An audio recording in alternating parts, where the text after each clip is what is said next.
అనారోగ్యం వచ్చిందని కానీ అది కూడా ఇంత తీవ్రంగా ఉందని కానీ ఎన్నడూ ఎక్కడ కూడా చెప్పుకోలేదు, ఎవరికి కూడా పంచుకోలేదు అధ్యక్ష.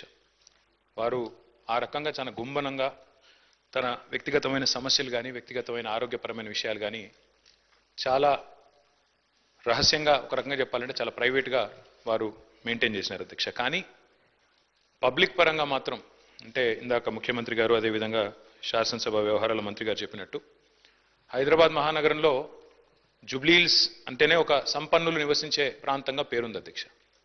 కానీ జూబ్లీహిల్స్ నియోజకవర్గం పరిస్థితి చూస్తే దానికి పూర్తి భిన్నం అధ్యక్ష. పేరుకి జూబ్లీహిల్స్ నియోజకవర్గం, కానీ అక్కడ ఉండేది మొత్తం కూడా పేద ప్రజలు. ఎందుకంటే పేరుకి జూబ్లీహిల్స్ నియోజకవర్గం అయినప్పటికీ అక్కడ ఉండేది బోరబండ, రేమత్ నగరు, షేక్పేట, ఎర్రగడ్డ, వెంగళరావు నగరు, ఈ రకంగా మొత్తంగా ఒక బస్తీలు, స్లమ్స్తో కూడిన ఏరియా అధ్యక్ష. హైదరాబాద్లోని హైదర్గూడలో 1963లో ఇక్కడే హైదరాబాద్ మహానగరంలోనే గోపీనాథ్ గారు జన్మించినారు అధ్యక్ష.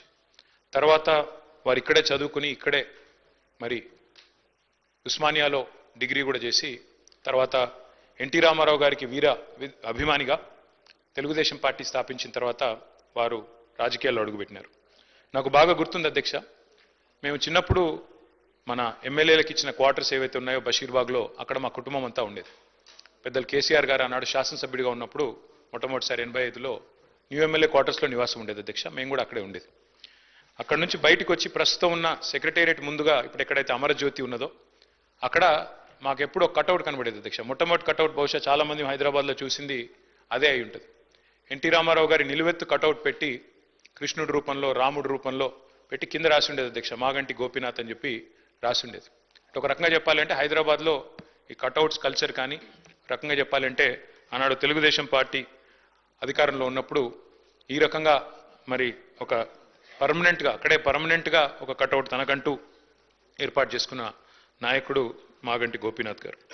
వారు చాలా క్రియాశీలంగా ఉండేది అధ్యక్ష రాజకీయాలు. చిన్న స్థాయి నుంచి కూడా మరి మొదటి నుంచి కూడా చాలా క్రియాశీలంగా విద్యార్థి దశ నుంచి కూడా రాజకీయాల్లో ఉన్నారు. తెలుగు యువతలో పనిచేశారు.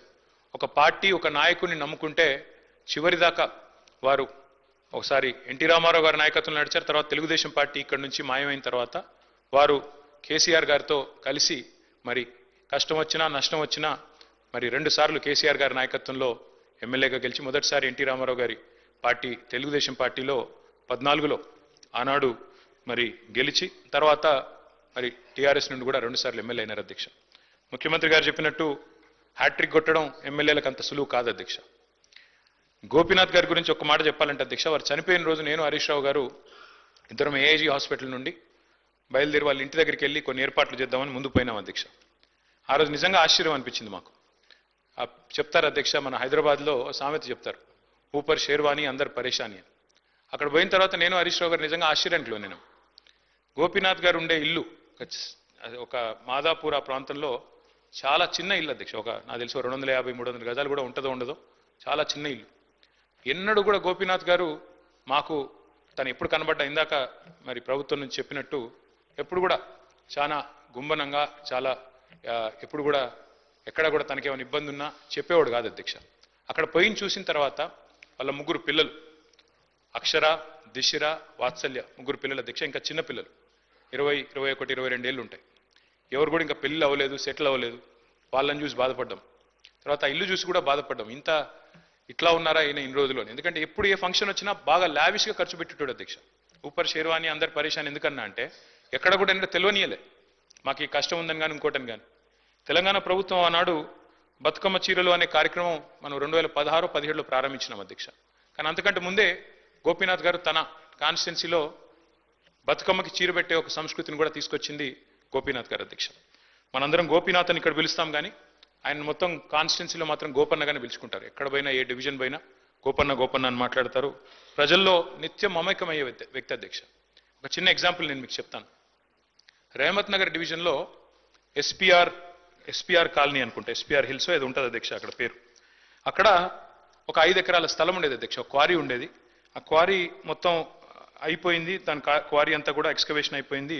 అక్కడ కబ్జా పెట్టడానికి చుట్టూ బస్తీలు అవి ఉన్నాయి, అక్కడ కొంతమంది కబ్జా పెట్టడానికి ప్రయత్నం చేస్తూ ఉన్నారు లోకల్ వాళ్ళు కొంతమంది ఎవరు.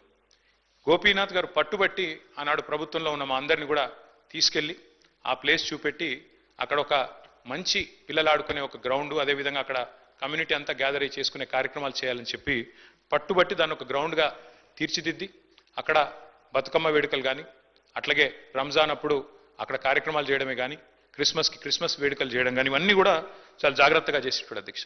దాంతోపాటు అధ్యక్ష వారు మరి బతికినంత కాలం ఒక మాస్ లీడర్గా ప్రజల మధ్యనే ఉంటూ ఎప్పటికప్పుడు డైనమిక్గా తిరుగుతూ అర్ధరాత్రి సమస్య వచ్చినా అపరాత్రి సమస్య వచ్చినా అధికారులను వెంటనే సంప్రదించి పనులు చేసి పెట్టే ఒక మంచి మనస్తత్వం ఉన్న నాయకుడు అధ్యక్ష. అధ్యక్ష మరి గోపీనాథ్ గారి మరణం, ఎందుకంటే మా నగర పార్టీ అధ్యక్షుడు కూడా వారు, దాంతోపాటు కేసీఆర్ గారికి మరి నమ్మిన విధేయుడిగా ఎన్ని ఒత్తిళ్లు వచ్చినా మరి ఒక నమ్మిన విధేయుడిగా మరి పార్టీలో 2 సార్లు గెలిచిన తర్వాత అదే పద్ధతుల్లో కొనసాగారు అధ్యక్ష. వారి మరణం మా పార్టీకి, అట్లాగే వారి కుటుంబం, వారి శ్రీమతి సునీత గారికి,